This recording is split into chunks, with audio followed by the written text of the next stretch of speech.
رشتوں کا نزول ہوتا ہے۔ آئیے میں آخری بات عرض کر رہا ہوں، احسن عمل، ہر عمل اچھا ہے۔ اس پہلو پر میں عرض کر رہا تھا، سب کے لیے ہمیں عمل کرنے کی ضرورت ہے۔ آخری بات یہ ہے کہ ہر عمل نیکی والا اچھا ہے، لیکن سب عملوں کی جو جان ہے وہ محبت مصطفیٰ، سبحان اللہ، بے شک، غیرت مصطفیٰ، حمیت مصطفیٰ صلی اللہ علیہ وسلم۔ اگر یہ نہیں ہے تو پھر بھی سب کچھ ضائع، یہ سب کی جان ہے۔ اقبال کہتا ہے، مغز قرآن، روح ایمان، جان دین، ہست حب رحمت للعالمین۔ ہمیں کسی سے کوئی اختلاف، تو خود گناہگار، کسی اللہ والے نے بھی، میری تو اوقات ہی نہیں نا میں کیا کہوں، ویسے بھی کوئی مومن اپنے آپ کو، ہم گناہگار ہی ہیں، لیکن اللہ کے ولی وہ بھی اپنے آپ کو نیکی کے دعوے دار نہیں۔ پیر مہر علی شاہ رحمۃ اللہ علیہ جیسے کہہ گئے، چپ کر مہر علی تھے جہاں نہیں بولنا، اللہ اکبر، کتھے مہر علی، کتھے تیری ثنا، گستاخ اکھیں کتھے جا۔ آج دو حرف کوئی پڑھ لے، کوئی دو سجدے کر لے تو دماغ خراب ہو جاتا ہے۔ پیر مہر علی شاہ رحمۃ اللہ علیہ جیسی ہستی بھی کہتے ہیں، سادات۔ تو ہمیں تو اس پر عبادات پر تو کوئی ناز نہیں ہے، ہمیں ناز ہے تو نسبت مصطفیٰ پر ناز ہے۔ سبحان اللہ۔ تو سب سے بڑی بات غیرت ایمانی ہے، اگر وہ نہیں ہے تو پھر سب کچھ بیکار ہے۔ میں ایک دو مثال دے کر عرض کرتا ہوں۔ میرے آقا کریم صلی اللہ علیہ وسلم ایک غزوہ سے تشریف لا رہے ہیں اور راستے میں ایک مقام پر ٹھہر گئے، تو حضور نے حضرت علی شیر خدا رضی اللہ تعالیٰ عنہ کو پکڑ کر، ہاتھ پکڑ کر فرمایا، من کنت مولا فعلی مولا، جس کا میں مولا اس کا علی مولا۔ سبحان اللہ۔ اب علی شیر خدا، علی شیر خدا رضی اللہ تعالیٰ عنہ حضور صلی اللہ علیہ وسلم کی گود میں سر انور رکھ کر آرام فرما رہے ہیں، اور نماز عصر کا وقت ہو گیا، اور وہ نماز جس کو قرآن کہتا ہے، حافظوا علی الصلوات والصلاۃ الوسطی، نماز وسطی کی حفاظت اسپیشلی کرو، اور وہ عصر کی نماز ہے، عصر کی نماز کا وقت جا رہا ہے، اور علی شیر خدا کی کوئی نماز کبھی قضا نہیں ہوئی۔ نماز بھی کمال کی، نماز بھی ایسی کہ جب تک رب کا دیدار نہیں کرتے نماز مکمل نہیں فرماتا، نماز میں بھی دیدار۔ تو غرض حضور صلی اللہ علیہ وسلم آرام فرما رہے ہیں، یہ بات سمجھنے کے لیے عرض کر رہا ہوں۔ اس موقف کو آج ہم کہیں بھولے ہوئے، یہ بس میں عرض کرنا چاہتا ہوں، یہ ہماری ذمہ داری ہے، کہیں نقصان میں نہ چلے جائیں، کر کے بھی نہ چلے جائیں۔ جس نے نہیں کیا وہ تو نقصان میں چلا گیا، اور اگر ہم کر بھی رہے ہیں تو پھر نقصان میں چلے جائیں تو اس سے بڑا گھاٹے والا کون ہے؟ تو حضور صلی اللہ علیہ وسلم آرام فرما رہے ہیں، حضور آرام فرما رہے ہیں، اور علی شیر خدا نے نماز عصر پڑھنی ہے، وہ آپ بیٹھے ہوئے ہیں، نماز عصر جا رہی ہے، علی شیر خدا دیکھ رہے ہیں، اور شریعت کا پیغام ہے، الصلاۃ خیر من النوم۔ کیا معنی اس کا؟ جی، نماز نیند سے بہتر ہے، نماز نیند سے بہتر ہے۔ حضرت علی نو پتا سی کہ نہیں؟ پتہ سی جی، یہ دسیا کنے؟ سرکار نہیں دسیا، حضور نے بتایا، صحابہ کو پتا ہے، تو علی سے بڑھ کر نماز نیند سے، تو کیا حضرت علی نے یہ لقمہ دیا؟ الصلاۃ خیر من النوم، سرکار نماز نیند سے بہتر ہے، اٹھیے نماز پڑھ لیجیے۔ تو آپ نے اٹھایا، نماز قربان کر دی، واہ جی، آنکھوں میں آنسو آ گئے، ہمارے نہیں آتے، ان کے آگے حضور نے آنکھیں کھولی، پوچھا علی کیا ماجرا ہے؟ عرض کہ یا رسول اللہ نماز عصر پڑھنی تھی، نماز جا رہی ہے۔ فرمایا کیا چاہتے ہو؟ عرض کہ یا رسول اللہ کبھی قضا نہیں کی، آپ کے ہوتے ہوئے بھی قضا کر لو۔ آج لوگوں کا نظریہ اور نقطہ نظر سن کر ہمیں دکھ ہوتا ہے، ہماری ذات کو ہزار بار برا بھلا کہیں نہ کہیں تو ہم پھر بھی گناہگار، اور ہمیں برا بھلا کہہ لیں تو تب بھی کوئی بات نہیں ہے۔ جب میرے آقا کریم صلی اللہ علیہ وسلم کی ذات پر بکواس کرتے ہیں اور خبث باطن کا اظہار کرتے ہیں تو تب ہمیں دکھ ہوتا ہے، اور اس دکھ کی وجہ بھی ایمان ہے۔ اگر دکھ نہ ہو تو ایمان ضائع ہو جاتا ہے، یا اس کے اندر ایمان ہی باقی نہیں ہوتا۔ آج کوئی اگر کہتا ہے، بکواس کرتا ہے کہ نبی کر کچھ نہیں سکتا، تو آئیے شیر خدا بھی موجود ہیں، میرے علی جانتے ہیں میرے آقا کریم صلی اللہ علیہ وسلم بے بس بن کر نہیں آئے، اللہ تعالیٰ نے محبوب کو مختار کل بنا کر بھیجا ہوا ہے۔ ورنہ آپ کہتے ہیں علی میں کیا کر سکتا ہوں، عصر چلی گئی، ٹھیک ہے قضا کر لو، حل بھی تو ہے قضا، نہیں تو قضا پڑھ لو بھئی، یہ سورج ہے کسی کی نہیں مانتا۔ تو علی جانتے ہیں ساری کائنات مصطفیٰ کو جانتی بھی ہے، مانتی بھی ہے، بس یہی فرق ہے۔ آپ نے اشارہ کیا، انگلی کا اشارہ کیا، سورج واپس آ گیا، تو سیدی اعلیٰ حضرت فرماتے ہیں سورج الٹے پاؤں پلٹے، سورج الٹے پاؤں پلٹے، یہ واضح کو ختم کر، سورج الٹے پاؤں پلٹے، چاند اشارے سے ہو چاک، واہ اندھے نجدی دیکھ لے قدرت رسول اللہ کی۔ جو تجھے نظر نہیں آتی وہ مولا علی کو نظر آ رہی ہے۔ واپس آیا، پھر اپنی نماز ادا فرمائی، نماز قربان کر دی حضور کی نیند پر۔ اگلا مرحلہ غار ثور کا آتا ہے۔ نماز سے زیادہ ضروری ہے جان بچانا۔ جان بچانا نماز بچانے سے زیادہ ضروری ہے شریعت اسلام میں۔ غار ثور میں سیدنا ابو بکر صدیق رضی اللہ تعالیٰ عنہ سرکار کے ساتھ ہے، لمبا واقعہ نہیں ہے، میں صرف وہ عرض کرنا چاہتا ہوں، حضور کی ناموز پر، آپ کی ذات پر قربان کرنے کا جذبہ نہیں ہے تو پھر سب کچھ بیکار ہے، پھر سب کچھ ضائع ہے، دھوکے میں نہ رہنا۔ حضرت علی شیر خدا کے بعد جان بچانے کے معاملہ، ابو بکر صدیق رضی اللہ تعالیٰ عنہ نے سارے سوراخ بند کر دیے، ایک دو سوراخ رہ گیا، وہاں اپنی ایڑی رکھ دی۔ حضور تشریف لائے، آقا کریم صلی اللہ علیہ وسلم کی محبت کی باتیں ہیں اور سکون کے لیے صحابہ نے اپنی جانوں کو نشاور کیا، آپ آرام فرما رہے ہیں، اور ایک سانپ جو آپ کا غلام تھا، محب تھا، وہ بھی چاہتا تھا، دیدار کرنا چاہتا تھا، وہ ڈس رہا ہے۔ علی شیر خدا رضی اللہ تعالیٰ عنہ کا مقام بھی جدا اور اعلیٰ ہے، اور سیدنا ابو بکر صدیق سانپ ڈس رہا ہے، چونٹی کاٹ لے تو بندہ ہل جاتا ہے، سانپ اور بچھو ڈس رہے ہیں۔ مجال ہے آپ نے جنبش بھی لیو، جنبش تک نہیں لی، جنبش تک نہیں لی، ہلے تک نہیں۔ آقا کریم صلی اللہ علیہ وسلم کی آنکھیں آپ نے کھولی، آپ کی آنکھوں میں آنسو ہیں، وہ رخ مصطفیٰ پہ آتے ہیں۔ حضور نے پوچھا ابو بکر صدیق کیا ہوا؟ عرض کہ یا رسول اللہ صلی اللہ علیہ وسلم سانپ ڈس رہا۔ میرے آقا نے یہ نہیں فرمایا میں تو کچھ نہیں کر سکتا، اچھا پھر اللہ کی مرضی، تجھے سانپ لڑ گیا تو شہید ہو جائے گا، بڑا مقام ملے گا، یا پھر جاؤ ڈاکٹر سے، حکیم سے علاج کروا لو، بوٹی شوٹی لگواؤ، میں تو کر کچھ نہیں سکتا، میرے تو پلے کچھ نہیں، میں تو بس ایسے ہی آیا انڈا کیا تھا معاذ اللہ۔ حضور نے ایسا نہیں کیا، ایسا نہیں کہا۔ صحابی نے بھی ایسا، افضل البشر بعد الانبیاء، انہوں نے بھی ایسا نہیں کہا۔ حضور نے فرمایا پیر آگے کرو نا، آگے کیا تو میرے آقا کریم صلی اللہ علیہ وسلم کو بوٹی نہیں لگائی، لعاب دہن لگا دیا۔ اللہ نے ان کو زندگی عطا فرما دی، شفا مل گئی۔ یہ کوئی قصہ کہانی سٹوری اور مولوی کی بات نہیں، احادیث کا معاملہ ہے اور آپ تحقیق کر سکتے ہیں۔ زندگی مل گئی تو اس پر اہل سنت کا عقیدہ بن گیا، ایمان بن گیا۔ تاجدار بریلی امام اشاہ احمد رضا فاضل بریلوی رحمت اللہ تعالیٰ علیہ نے اس کو اشعار کی صورت میں پیش کر کے ہمارے ایمان کو جلا بخشی۔ آپ کہتے ہیں کہ واری مولا علی نے تیری نیند پر نماز، اللہ پتہ چلا کہ میرے آقا کی نیند نماز سے بھی بہتر ہے۔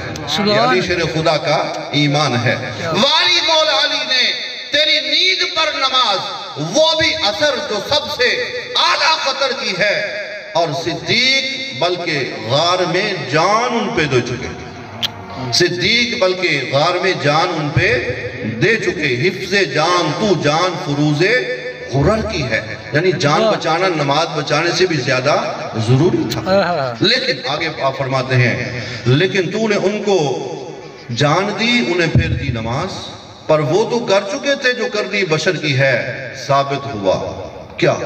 یہی میرا مقصد تھا، پیغام تھا، ثابت ہوا۔ اعلیٰ حضرت فرماتے قرآن و سنت سے، کسی مسلک سے نہیں، بریلویت سے نہیں، کسی مولوی اور پیر سے نہیں، صحابہ کے عمل سے اور خلفاء راشدین کے عمل سے، اور جن کی اتباع ہمارا ایمان ان کے عمل سے ثابت ہوا کہ جملہ فرائض فرو ہیں، بات کی باتیں ہیں۔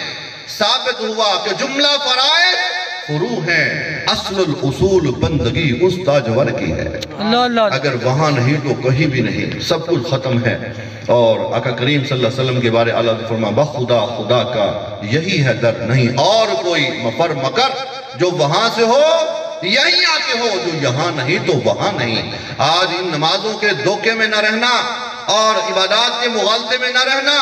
عبادات اور یہ سارے معاملات اللہ تبھی قبول فرمائے گا جب اقبال کی نظر میں اس بات پر آ جاؤ گے کہ محمد سے وفا تو نے تو ہم تیرے ہیں، یہ جہاں چیز ہے کیا لوح و قلم تیرے ہیں۔ حضور سے غداری نہ کرو، وفاداری کرو۔ جب حضور کے وفادار بن گئے تو پھر تمہیں کہنے کی ضرورت نہیں پڑے گی کہ ہم تیرے بندے ہیں، پھر مصطفیٰ کہیں گے یہ تو میرا غلام آ رہا ہے۔ آج ہم نے دیکھا کہ تاریخ نے دیکھا کہ ایک ویل چیئر پر بیٹھنے والا، ویل چیئر پر بیٹھا بزرگ عالم دین جس غیرت مصطفیٰ پر اتنا آگے تھا، اس نے اپنی ذات، اپنی اولاد، اپنی کسی بات کو نہیں دیکھا اور بتایا کہ میں خادم حسین ہوں، میں خادم حسین حسین تو کیا بات ہے نا، تو خادم حسین ایسا ہوتا ہے جو اندر نہیں بیٹھتا اور جو گھر میں نہیں بیٹھتا.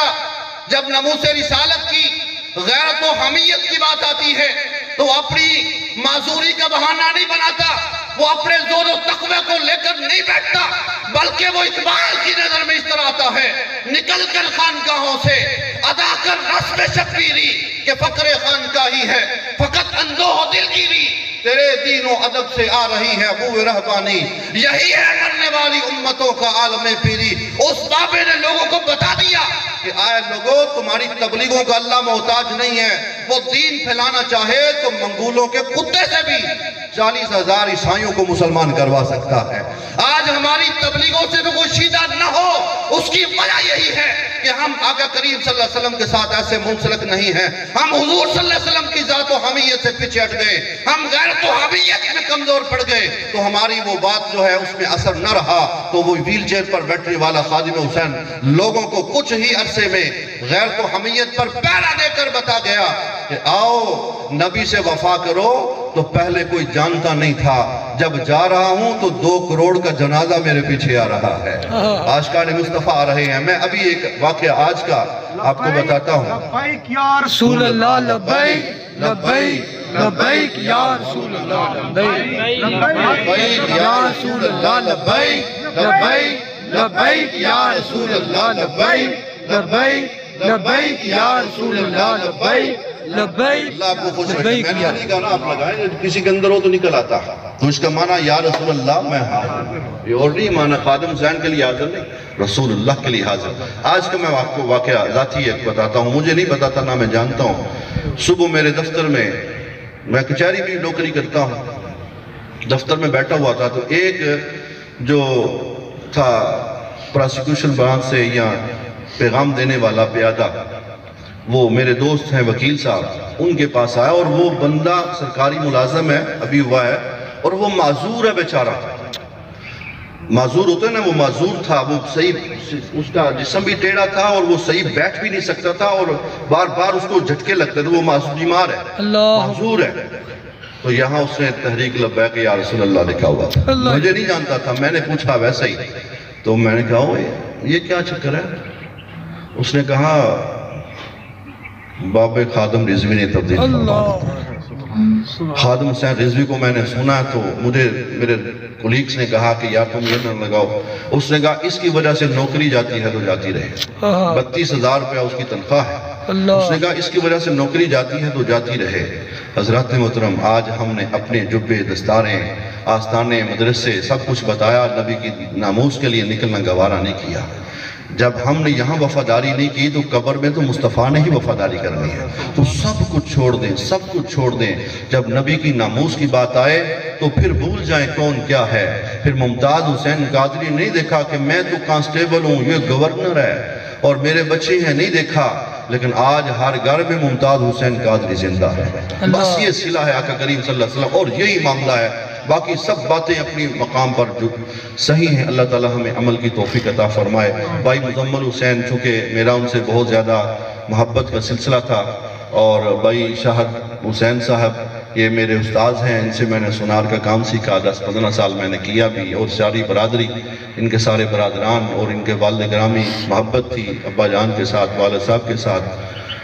اور کل جنازے میں شامل نہیں ہو سکا. لیکن یہاں میں ایک بات عرض کر دوں، ہمارا کسی سے کوئی ذاتی اختلاف نہیں ہے. تو وہ جنازہ فرض ہے، فرض کفایہ ہے، اور یہ سنت ہے، نفل ہے، فرض نہیں ہے. قرآن کہتا ہے مَن يَشْفَعْ شَفَاعَةً حَسَنَةً يَكُنْ لَهُ نَصِيبٌ مِّنْهَا وَمَن يَشْفَعْ شَفَاعَةً سَيِّئَةً يَكُنْ لَهُ كِفْلٌ مِّنْهَا. یہ سفارش ہے، یہ سفارش ہے. یا اللہ ہم تیری بارگاہ میں آگے نکمے، نلائق، گناہگار، تیری بارگاہ میں آگے ہمیں بھی معاف فرما دے، ہمارے بھائی کو بھی معاف فرما دے. تو سفارش ہے، جیسے ہم آپس میں ایک دوسرے کی سفارش کریں دنیاوی اعتبار سے. تو اگر وہ سفارش کرنے والا جو سفارش کر رہا ہے وہ میرے پاس آئے تو میں اسے ناپسند کرتا ہوں، میں اسے ناپسند کرتا ہوں، تو کیا وہ میری سفارش مانی جائے گی اس کی؟ میں مانوں گا. بجائے ماننے کے وہ تو ناراض ہوئے گئے، بھائی کام کرنا تھا تیرا لیکن اب نہیں کرنا، یہ جو بندہ تو لے کر آیا اب نہیں کرنا. تو اتنی سی بات ہے ہم اللہ کی بارگاہ میں اچھے بات، اس لیے ہم اللہ کی بارگاہ میں جب عرض کرتے ہیں ربنا اغفر لی ولی والدی، یا اللہ مجھے بخش دے، آئے تو والدین کے لیے، مومنین کے لیے، لیکن پہلے اپنی بخشش، یا اللہ میں گناہگار ہوں مجھے بخش دے۔ اللہم اغفر لی حینا و میتنا، جنازے میں بھی ہم پڑھتے ہیں یا اللہ ہمارے زندوں کو بخش دے، تو پہلے ہمیں بخش دے، ہمارے گناہوں کو معاف کر دے۔ جب اپنی بخشش کی بات ہو گئی تو پھر ہم نے مردوں کے لیے بھی کہا ان کو بھی معاف فرما۔ اس لیے ہمیں اپنے اعمال کا محاسبہ کرنا۔ میں نے وقت کچھ لے لیا اور مجھے شاہد بھائی نے حکم دیا تھا، تو مجھے ان سے محبت کا رشتہ ہے، کوئی اور دنیاوی رشتے نہیں ہیں، بڑے پیار و محبت کے میرے دل میں ہیں، اور یہ بھی بڑی محبت فرماتے ہیں۔ تو علماء اکرام نے خطاب فرمایا، میں نے حاضری پیش کی، اللہ ہمیں عمل کی توفیق عطا فرمائے۔ دیکھیں میں بات کر رہا ہوں قرآن و سنت سے، میں نے کوئی جو توفیق تھی میرے پاس بس ساتھ ہی میں نے بیان کیا۔ یہ ضروری نہیں ہے کہ میں پہنچاؤں، یہ ضروری نہیں ہے کہ میں بہت پہنچاؤں، آپ اللہ کی بارگاہ میں مقبول ہو سکتے ہیں۔ میں گناہگار ہو سکتا ہوں، دعا کریں کہ میرے اندر کوئی گناہ ہے، کمی ہے تو اللہ مجھے معاف فرمائے، اگر آپ سننے والوں میں کوئی کمی بیشی ہے تو اللہ آپ کو بھی معاف فرمائے، عمل کی توفیق عطا فرمائے۔ یہ زندگی ہے۔ وآخر دعوانا محمد ہمارے